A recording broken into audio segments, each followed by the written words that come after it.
Olá a todos, é um prazer estar aqui no SOCESP-Cast. Tenho presenças que vão enobrecer aqui o nosso papo sobre diabetes. Esse é um mês de conscientização à diabetes. E acho muito oportuno a gente poder integrar isso numa conversa multidisciplinar envolvendo todos.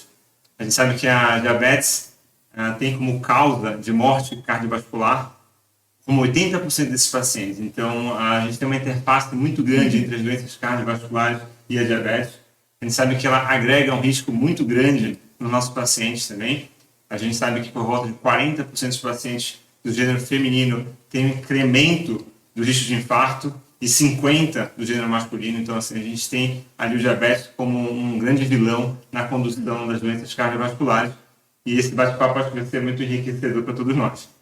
Vou começar me apresentando, então. Meu nome é Wagner, eu sou cardiologista do INCOR, sou pesquisador da Academic Research Organization do Hospital Israelita Albert Einstein, e é um prazer estar com vocês. Queria passar a palavra para a Nájila. Gostaria de agradecer, por esse momento, que de fato trazer, uma equipe multiprofissional para abordar o tema diabetes durante este mês, ele é de extrema relevância, porque nós vivemos de fato, uma epidemia mundial de diabetes, no Brasil. Nós temos um cenário semelhante. Então, conversar com amigos da psicologia, da cardiologia e da educação física, juntamente, com a abordagem que eu vou trazer sobre nutrição, é um prazer realmente compartilhar essas informações com vocês. Meu nome é Nájila Damasceno, eu sou docente da Universidade de São Paulo, vinculado ao Departamento de Nutrição da Faculdade de Saúde Pública e também do Instituto do Coração. Obrigado, Nájila. Patrícia, pode se apresentar também, por favor? Claro. Primeiramente, é um prazer enorme estar aqui falando com vocês sobre um assunto tão importante. Então, meu nome é Patrícia Perniciotti, eu sou psicóloga hospitalar do INCOR. Eu sou responsável pelo transplante cardíaco, pela insuficiência cardíaca também. Sou doutoranda na Faculdade de Medicina da USP e sou a coordenadora geral do Departamento de Psicologia da SOCESP. Então, é um prazer enorme. Muito obrigada pelo convite, viu? A gente agradece. Pedro, quer se apresentar também? Com certeza. Primeiro, agradecer o convite. Esse momento que a gente está tendo aqui é muito enriquecedor. O que a SOCESP está fazendo pela saúde é maravilhoso. Meu nome é Pedro Senger, sou profissional de educação física. Também tenho um pé no INCOR, assim como todos, fiz meu doutorado no Instituto do Coração, e com exercício e lípides. E atualmente eu trabalho com pesquisa clínica, numa clínica aqui em São Paulo mesmo, conduzindo estudos do nosso interesse, inclusive os que têm como alvo o diabetes. Muito obrigado, viu? Legal, Pedro. Como você foi o último a se apresentar, vou começar com você. Então, com certeza. Maravilha. Assim, a gente sabe que existe um grande debate sobre a questão da atividade física e como ela vai agregar positivamente na condução dos pacientes com diabetes. Queria que você comentasse um pouquinho sobre o paciente, sobre a questão de perder peso ou só fazer atividade física. É importante perder peso ou só atividade física, mesmo sem fazer uma perda calórica, isso tem um impacto grande para o paciente?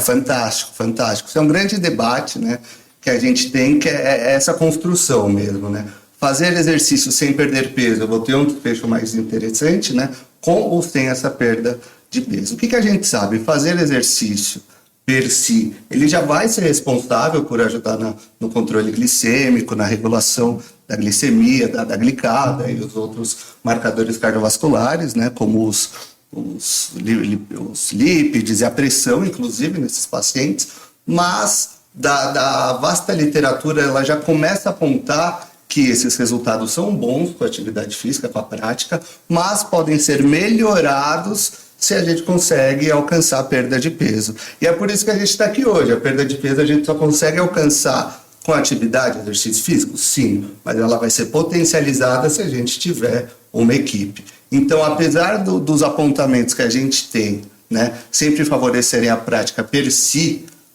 se nós conseguirmos alcançar a perda de peso, isso vai ser ainda melhor para o desfecho do paciente.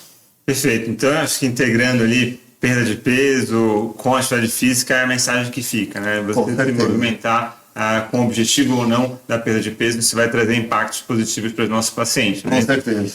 Maravilha. Passar a bola aqui para a Nájila um pouquinho. Então, Nájila, sabe que uma pergunta muito comum de consultório, assim, às vezes eu tenho paciente que fala assim, doutor, nossa, eu controlei o açúcar, não estou mais comendo doce, não estou comendo mais brigadeiro, aquele bolinho no final de semana, mas minha glicemia continua descontrolada. Eu queria que você falasse um pouquinho para os nossos ouvintes de qual é a correlação alimentar, não necessariamente só com os doces, mas também de outras dietas que podem fazer elevação glicêmica. Olha, a sua pergunta, Wagner, ela é muito boa e atual. Por quê? É uma pergunta recorrente no consultório do nutricionista, se ele pode ou não pode consumir açúcar de adição, aquele açúcarzinho do café, ou ele mesmo pode fazer a opção pelo mel. Porque o mel é natural, é 100% saudável. Na prática, a gente sabe, né, que o paciente ele precisa percorrer por um processo de reeducação alimentar. E esse processo de reeducação alimentar, ele vai ao encontro, né, das orientações que o Pedro acabou de trazer para a gente, no que se refere à prática de atividade física aliado à perda de peso. Quando o paciente ele percebe que perder peso é uma matriz importante para os benefícios no controle glicêmico e no manejo do diabetes, ele entende que vai muito além do açúcar.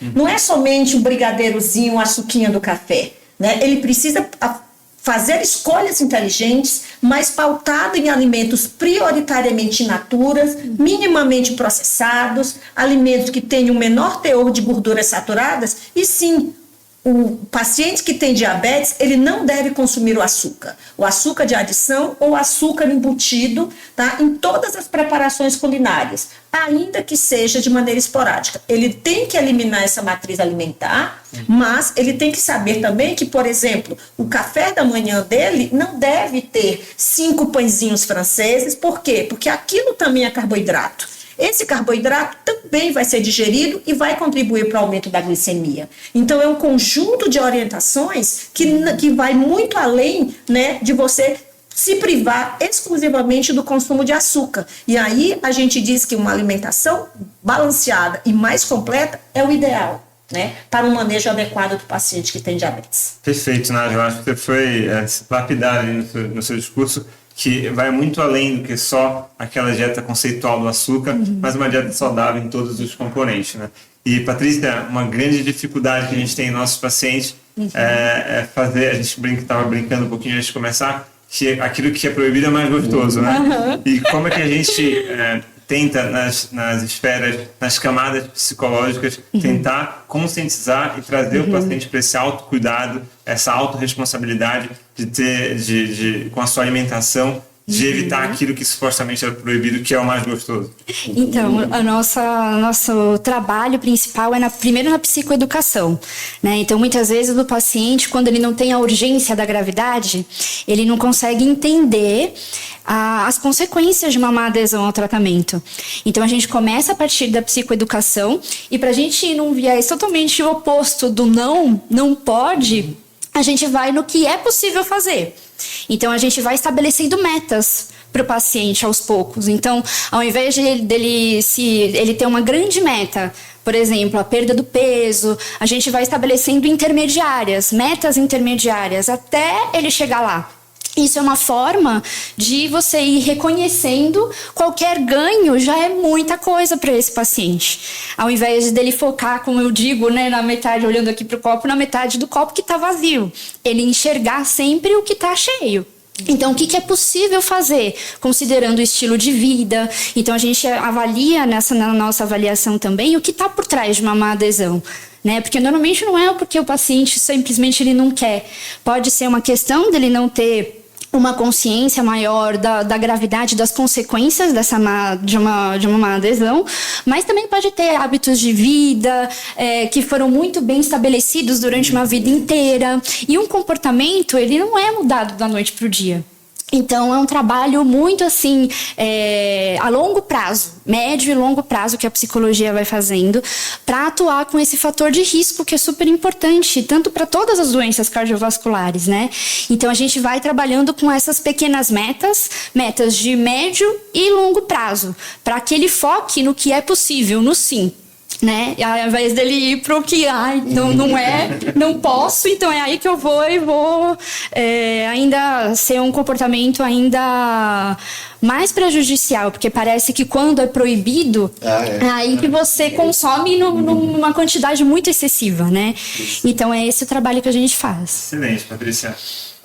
Se me permite? Claro, por favor. É muito interessante que ela falou do senso de urgência, né? Principalmente o diabetes, por ser uma doença tão silenciosa. Sim, exatamente. As complicações, os 5, 10, 15 anos, né? Então, a gente que o paciente não sente, não vê, é algo não é palpável, né? Concreto. Talvez até experimentar uma hipoglicemia, ele fala, opa, acho que o negócio é mais sério, né? E nessa abordagem, né, de ser uma doença silenciosa, a gente também sente uma grande dificuldade na adesão à mudança no comportamento alimentar. Sim. Né? Por quê? Sobretudo na grande maioria dos nossos pacientes, que são pacientes que têm diabetes do tipo 2, né, essa oscilação entre hipo e hiperglicemia, ela não acontece com tanta frequência. E aí, então, a pessoa vai se adaptando, mesmo quando você passa, né, a ter uma faixa de oscilação maior, mas ela se adapta metabolicamente. E isso faz com que ela não sinta nenhum sintoma e, dessa maneira, ela não tenha um estímulo maior para a mudança de comportamento. Não, esse ponto assim, que a gente está frisando aqui, do distanciamento dos desfechos cardiovasculares, eu acho que é a dificuldade que a gente passa não só para o diabetes, mas aqui, obviamente, estamos falando de diabetes, mas para todas as doenças crônicas, tipo hipertensão, dislipidemia e diabetes, porque são desfechos que a gente vai colher a longo prazo.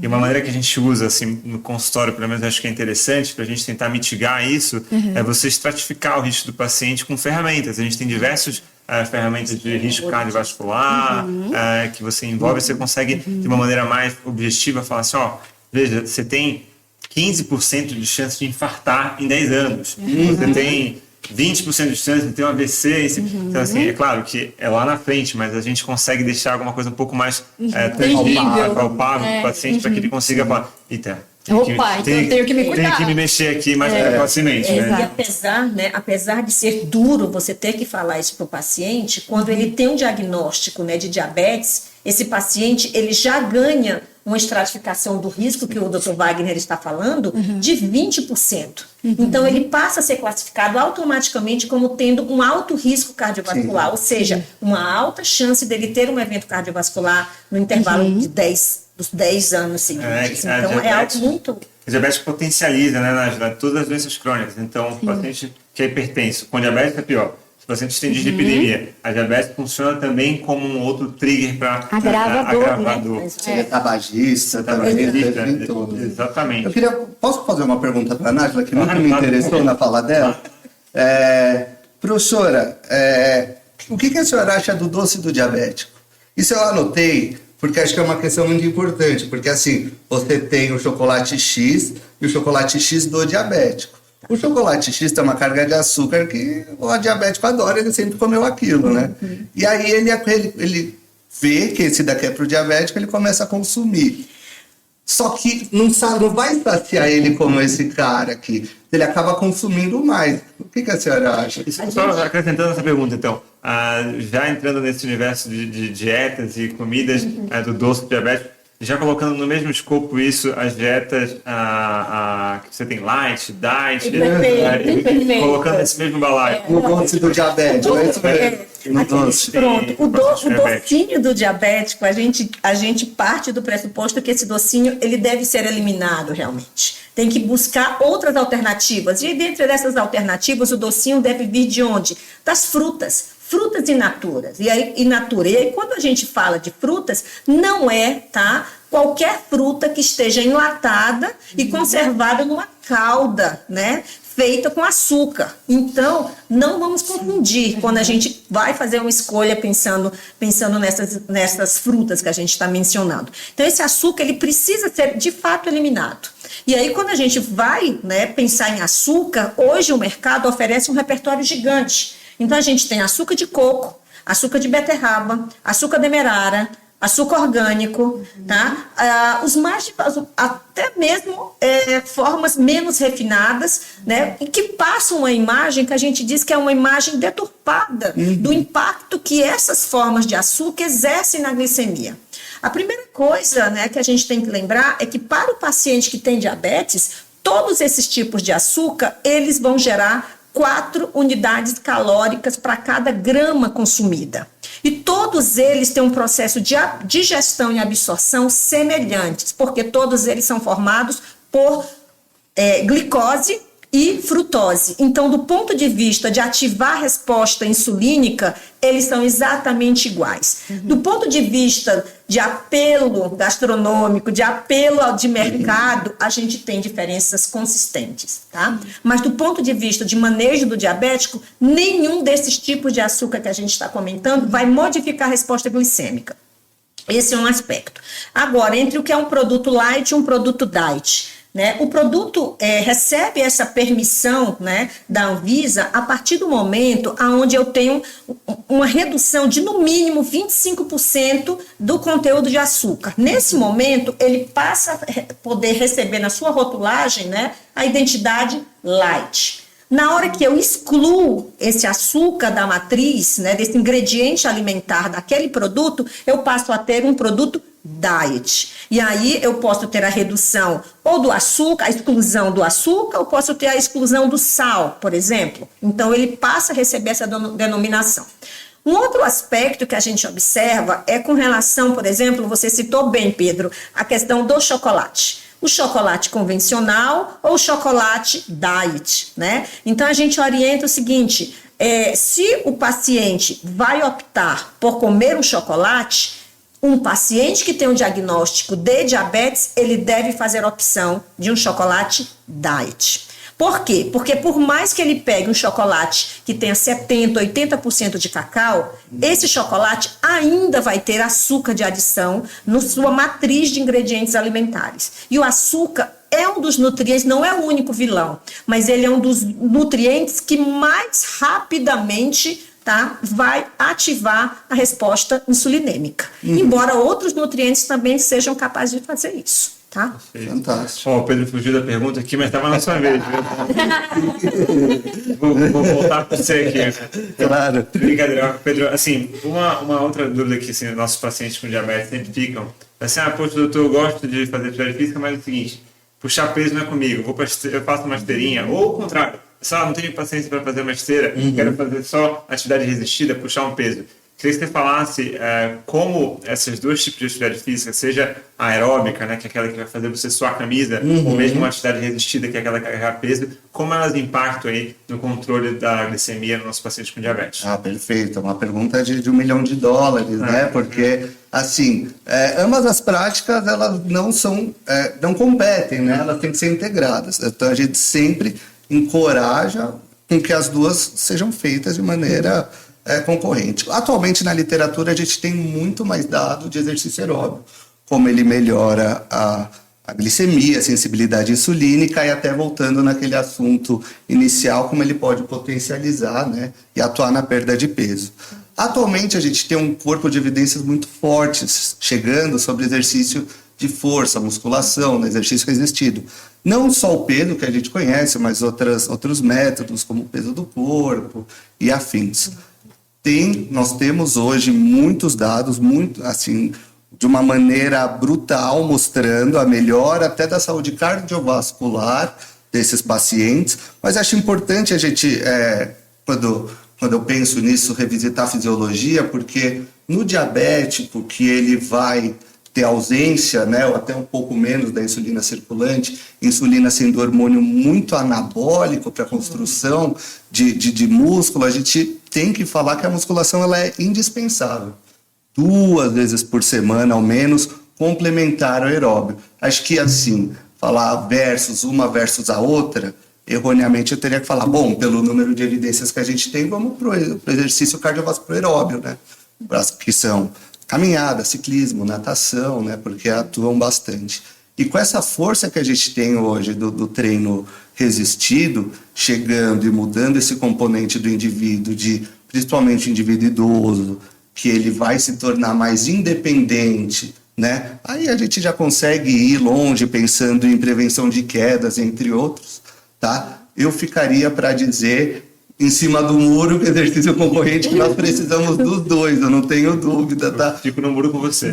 Porque o condicionamento físico que o aeróbio proporciona, junto à força muscular, eles são completamente integrados um ao outro, certo? E até a questão da reforço muscular, como reduzindo a captação, aumentando a captação glicêmica, resistência insulínica. Sim. Acho que faz todo sentido você incentivar as duas práticas. Isso aí. Com certeza, sem dúvida.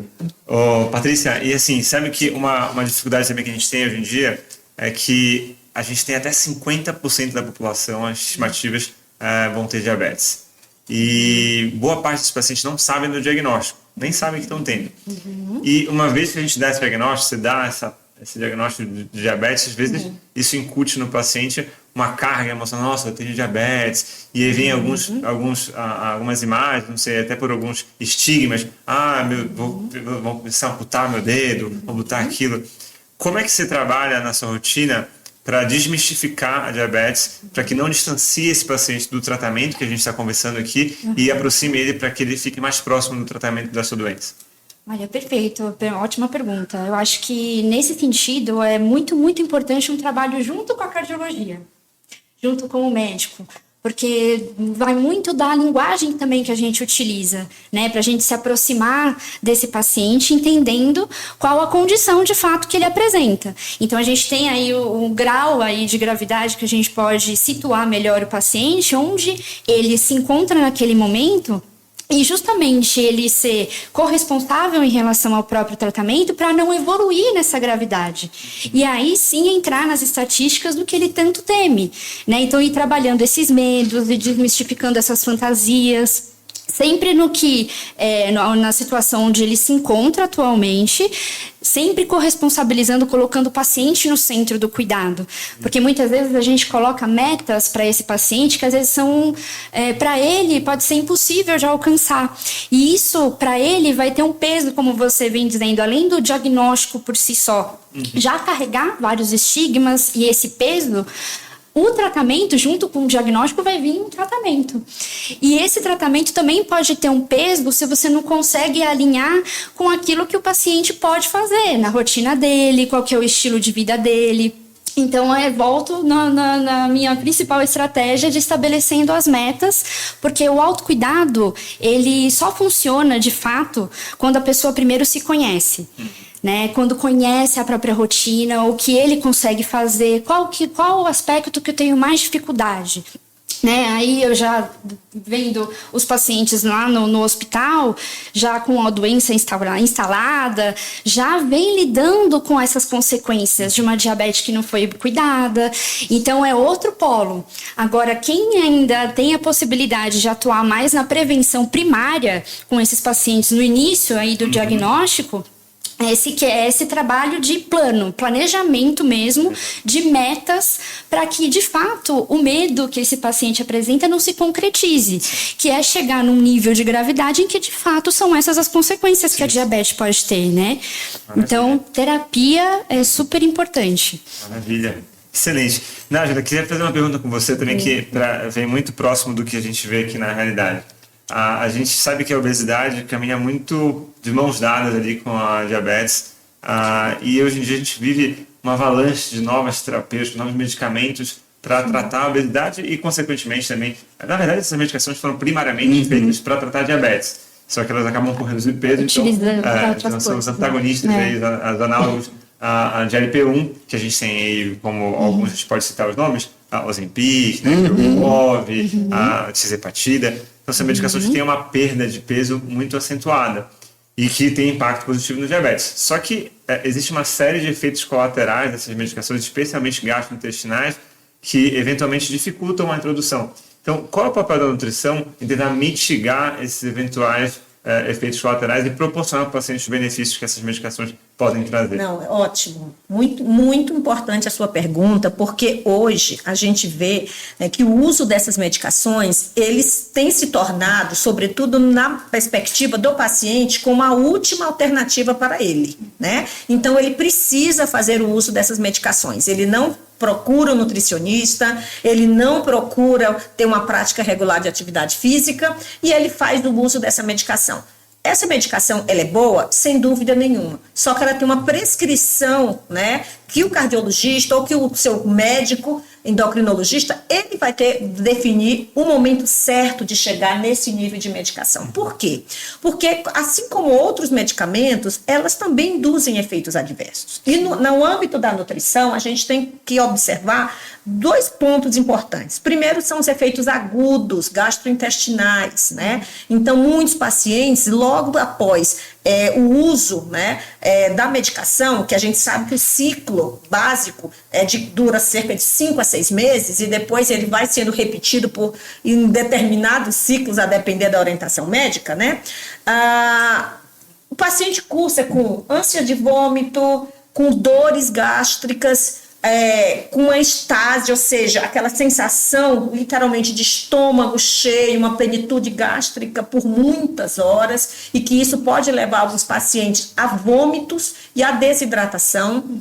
Tem pacientes que têm muitas cólicas também associadas, e aí é onde a nutrição é um aliado no sentido de o médico fez a prescrição, né, adequada para iniciar o uso de uma dessas medicações. Então, neste caso, a gente já prevê e orienta o paciente quais são os eventuais efeitos adversos que esse paciente vai ter.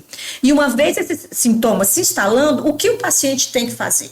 Então, a gente tem que orientar efetivamente um cenário que é uma realidade clínica que a gente vivencia. O paciente faz o uso do medicamento. Então, a nutrição continua aliada, tá? Mas principalmente para manter uma hidratação adequada, tá?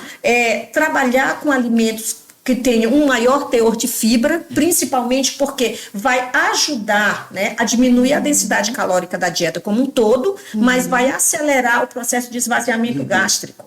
Então, tudo isso vai fazer com que esse paciente ele tenha uma resposta farmacológica esperada, com menor carga de sintomas adversos. Isso não é um ponto exclui o importante. outro, né? Um não exclui o outro. Né? Um outro aspecto importante é que, devido às alterações gastrointestinais, muitos desses remédios que são utilizados, tá, no manejo do diabetes, cursam também com a redução da produção do fator intrínseco a nível gástrico. E a redução do fator intrínseco vai fazer com que você, a médio e a longo prazo, tenha deficiência de vitamina B12, porque ela é produzida no colo, mas você precisa do fator intrínseco que vem lá na mucosa gástrica. E aí essa complexação é que faz com que a sua vitamina B12, né, seja efetivamente ativa.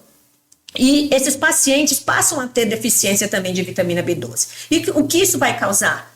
Deficiência de vitamina B12 vai cursar, por exemplo, com frequência, com crises de cãibras frequentes e outros sintomas associados à deficiência dessa vitamina, tá? Então, a presença do profissional de nutrição, mesmo frente ao uso desses medicamentos, continua importante, tá? E mais, um aspecto qualitativo da perda de peso que essas medicações induzem. A gente sabe que nessa hora, o nosso amigo Pedro, que está aqui, ele se torna ainda mais importante. Por quê? Porque não basta perder peso, não é? Como a gente bem sabe, Pedro, é necessário a gente pensar na qualidade dessa perda de peso. Já vou até aproveitar. A reeducação alimentar também, o processo né? de reeducação. Sim, eu vou aproveitar essa deixa que você deu para passar a bola para o Pedro agora, porque era a minha próxima pergunta. Pois então, já passe para o Pedro. Você vislumbrou aqui que eu estava pensando, que era justamente isso, porque ainda na pegada dessas medicações, como a Nájila muito bem comentou, a gente tem uma perda de peso muito grande, 20, 25% de perda de peso com essas medicações, e a gente sabe que a gente tem perda de massa magra, massa gorda, mas também tem perda de massa magra, que é a massa preciosa, a massa muscular. E como é que você avalia, Pedro, essa perda de peso dessas medicações e como é que você conduz esses pacientes para que a gente minimize a perda de massa magra, mantendo ali a massa muscular desses pacientes com essas perdas tão dramáticas que a gente tem que a gente ver com essas medicações? Sim. Os dados são claros, né? O remédio realmente funciona, perde-se peso, mas quando a gente vai olhar na tabela, essa composição da qualidade do peso, tem as custas de massa magra que perdeu, e como o Wagner muito bem disse, é preciosa, porque é difícil de ganhar. E ainda mais quando a gente olha para as populações estudadas, né? Então, aquele adulto de 50, 55, 60 anos, ou seja, que no homem ou na mulher já é um processo sarcopênico, que já vai ter dificuldade de ganhar massa e ele ainda está perdendo. Então, de fato, é um paciente para se olhar com mais atenção. Frequentemente, nessa população, a musculação, o exercício resistido, ele pode não atuar como um agente para ganhar e ter evolução de massa, mas até prevenir perda, o que já é muito eficiente e muito seguro. Porque se a gente pensa que um paciente desse perdeu 4, 5, 6 quilos de massa, é bastante, né? Principalmente se novamente olharmos para as populações de idosos, com insuficiência cardíaca, que estão saindo muitos dados, né? Ou seja, aquele paciente fica fragilizado, então a prática de exercício físico e de musculação, ela tem que sempre olhar para o topo, para o ganho de massa, mas veja, se nós conseguirmos manter o que já tem, já é o suficiente para esse indivíduo viver bem, com qualidade de vida, sem dúvida. E eu queria só complementar a fala do Pedro, na perspectiva de que esse paciente que faz uso dessas medicações, devido a essa estase gástrica, ele por si já tende a fazer uma dieta mais hipocalórica. E nessa hora o nutricionista entra também com uma reorientação na seleção da qualidade dessa dieta, que naturalmente ele já vai fazer, ele não vai conseguir comer a mesma quantidade. Né? Então, nessa hora, ele está emagrecendo, ele está se desidratando, ele está perdendo peso. Né? Então, o que eu tenho que priorizar? Eu tenho que priorizar uma matriz importante, né, para preservar essa massa magra, que é consumo de proteína de alto valor biológico. Tá? Então, isso termina mostrando o quê? Que as orientações de educação, na educação física, junto com a nutrição, né, e com o autocuidado assumido, né, por esse paciente, se torna extremamente importante para o manejo clínico, né, ideal. Não, perfeito. Acho que todas as linhas vão se encaixando para o cuidado comum, que é o cuidado do paciente. Agora, Patrícia, a gente está falando um monte de coisa aqui, assim, de paciente, tem que fazer atividade física, tem que perder peso, e tem que ir uma dieta saudável. Se for tabagista, tem que reduzir, tem que parar com o tabagismo, diminuição de ingesta alcoólica. Tem uma série de deveres que a gente tem que passar ali, de lições de casa que a gente tem que passar para o paciente. Como é que você enxerga isso? Como é que a gente pode engajar mais o paciente nesses componentes que vão ser decisivos na condução do diabetes desse paciente? Como é que você, na sua prática, engaja o paciente nessas rotinas que às vezes é um pouco difícil? Você tem envolve disciplina, você tem um monte de coisa na vida. Você tem trabalho, tem filho, tem um monte de obrigações, né? Como acrescentar esses deveres e engajando esse paciente nesse componente? Eu acho que é sempre interessante engajar com alguma também atividade prazerosa. Né? Eu acho que quando ele enxerga um outro sentido naquilo, e não é só porque alguém me mandou, seja o meu médico, seja a minha nutri, seja meu educador, eu acho que isso adquire um outro sentido. Ele consegue enxergar o benefício daquilo e ele vai enxergar e vai ter mais uma maior facilidade, porque tudo que se torna obrigação já deixa de ser autocuidado. Né? Então, autocuidado, por definição, é tudo que lhe traz a sensação de bem-estar, né? A sensação de prazer. Então, conseguir, na medida do possível, aliar uma atividade física com algo que a pessoa gosta de fazer, por exemplo, né? Ou alimentação, o que você gosta de comer, né? Porque a comida a gente traz, né, na psicologia, muito vinculado com afeto, né? Então, dependendo das tradições, da família, o que a sua família quase costuma... que cuidar, né? Exatamente. Porque aí você não deixa, de novo, uma meta muito inalcançável para aquele paciente, né? E aí você consegue aproximá-lo de algo que vai fazer, de fato, sentido para a vida dele. Maravilha, pessoal. Bom, acho que eu já estou recebendo notificações aqui que nosso tempo está quase acabando. Então, eu queria pedir que cada um agora falasse suas considerações finais, passasse as mensagens mais importantes sobre os respectivos tópicos, começando com o Pedro. Muito obrigado, então. Gostaria de agradecer, sobretudo, essa conversa foi fantástica e espero que quem está do outro lado consiga refletir e trazer para a sua vida essas dicas maravilhosas.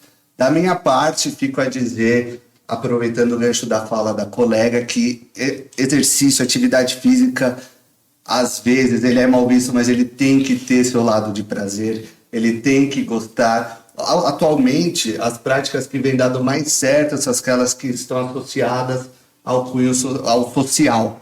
Tem grupo, o grupo de futebol, os crossfits, o tênis, né? Então procure sua prática, procure sua turma, que eu não tenho dúvida que seu desfecho vai ser o melhor possível. Muito obrigado. Excelente, Pedro. Quer passar a palavra para a Nájila?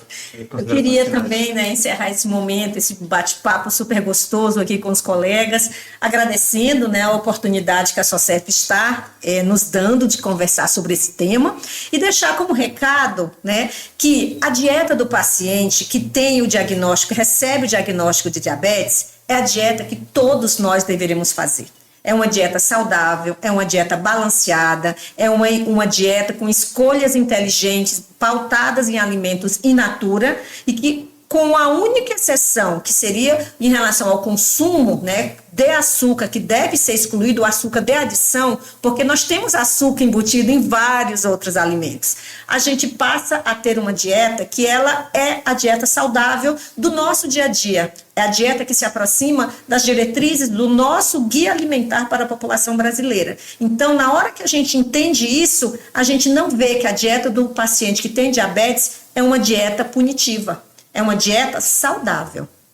Obrigada. Maravilha.